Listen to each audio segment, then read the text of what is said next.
When hurricanes make landfall, now there's a good chance that trees could fall in your neighborhood. That happens all the time here in Houston, and that's also why many folks have considered using a chainsaw into their hurricane plans. Yeah, it sounds kind of dangerous, but on today's hurricane gear test, meteorologist John Dawson has some reminders about safety with chainsaws.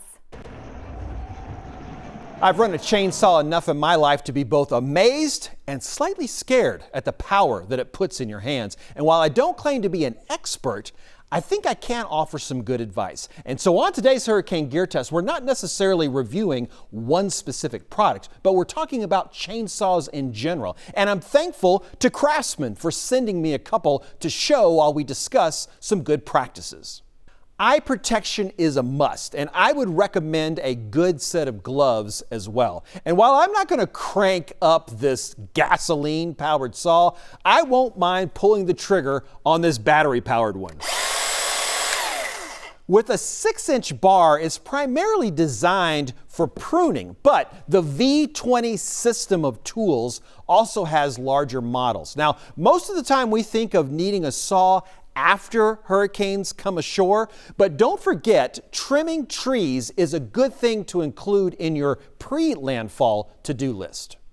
Whether you choose gasoline-powered, battery, or even corded, you're going to read through the owner's manual for operating guidelines and proper maintenance. Practice safe techniques. Use both hands.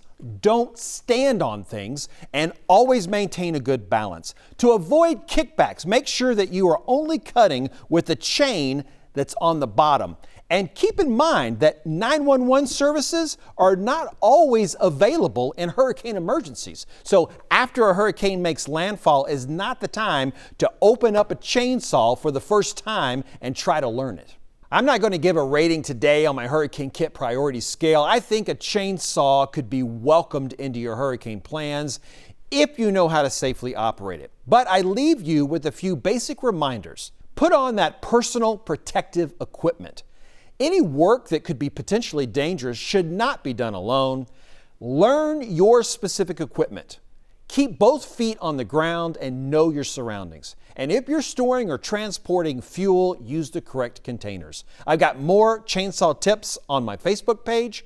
I'm at John Dawson, Fox 26.